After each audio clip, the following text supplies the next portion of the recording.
Sarah's coworker just bought a house. You're still renting? That's throwing money away. I'm building equity. 2 years later, her property taxes are up $2,500. Insurance up $1,800.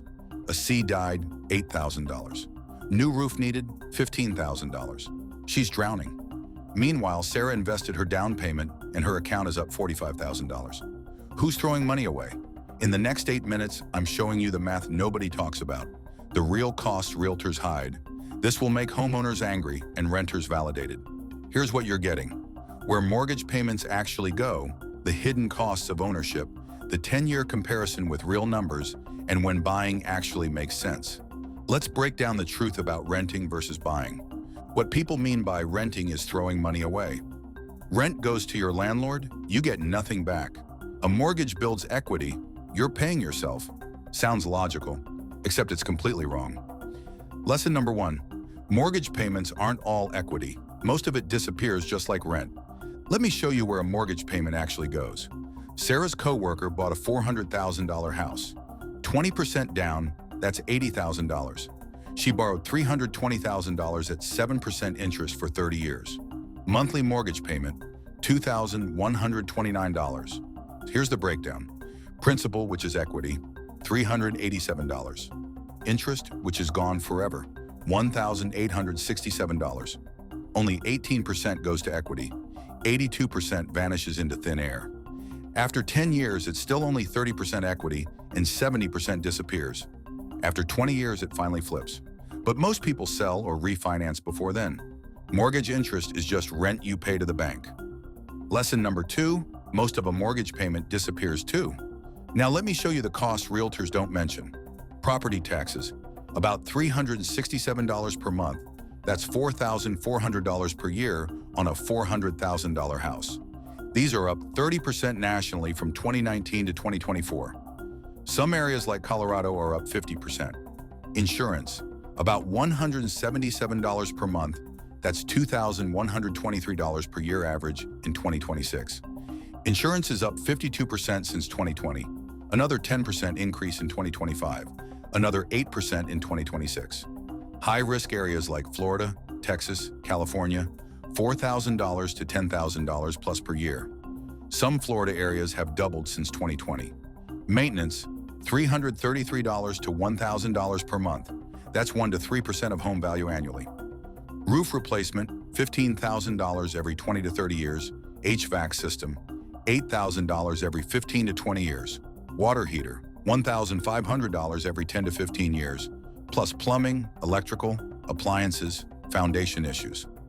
Total monthly cost for a $400,000 house, mortgage, $2,129, property tax, $367, insurance, $177, maintenance, $500, total $3,173 per month. Remember, only $387 of that goes to equity. $2,786 disappears every month, just like rent. Sarah rents a similar house for $2,200 per month.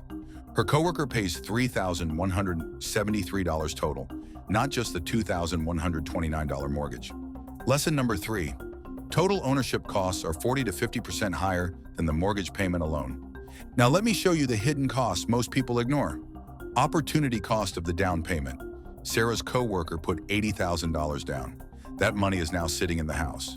Sarah invested her $80,000 in index funds at 10% returns. After 10 years, $207,000. The coworker gave up $127,000 in investment growth. Transaction costs when buying and selling. Buying, 2 to 5% in closing costs. That's $8,000 to $20,000. Selling, 6% in realtor fees. That's $24,000 on a $400,000 house. Total transaction costs, $32,000 to $44,000 gone. Reduced mobility. Sarah got a job offer in another city, 30% pay raise. She took it immediately. Her coworker, stuck. Selling would cost $24,000 in fees. She turned down the opportunity. Let me show you the 10-year comparison with real numbers. Sarah renting. Total rent paid, $264,000 over 10 years. Down payment invested, $80,000 grows to $207,000. Monthly savings invested, $973. That's $3,173 minus $2,200, grows to $197,000. Net position, $140,000. That's $404,000 in investments minus $264,000 in rent paid.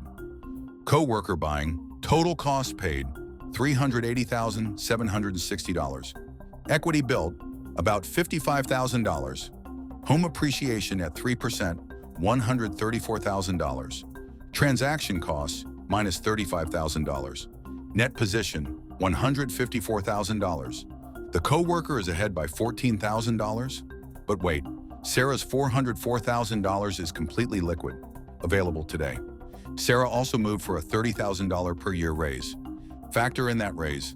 Sarah's ahead $286,000 over 10 years. Lesson number 4, with opportunity costs and mobility factored in, renting often wins. But home prices always go up. In 2008, homes dropped 30 to 40%. People who bought in 2006 didn't break even until 2016, 10 years underwater. Many lost everything to foreclosure. So when does buying actually make sense? Buy when?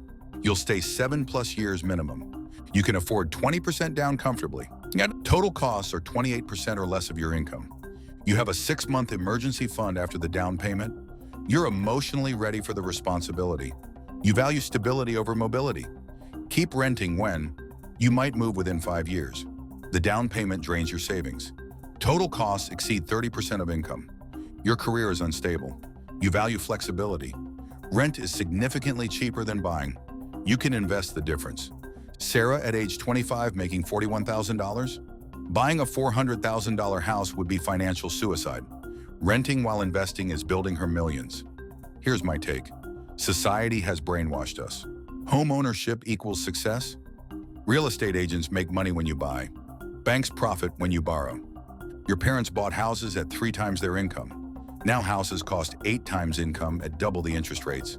The game changed, the advice didn't. Home ownership can build wealth. If you stay long enough, buy at the right price, and nothing major breaks. It's not automatic, it's not for everyone. Sarah's renting and investing $10,000 per year. She's on track for $3 million by 65.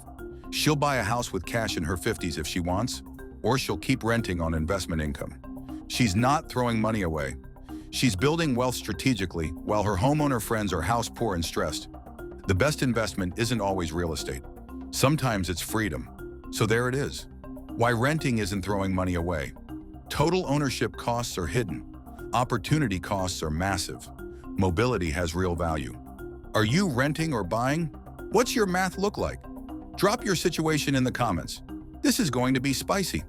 And if this changed your view on homeownership, hit that subscribe button because we're breaking every money myth in 2026. Next video, how to negotiate a raise. I'm giving you the exact scripts that got Sarah a $5,000 raise in one conversation. See you there.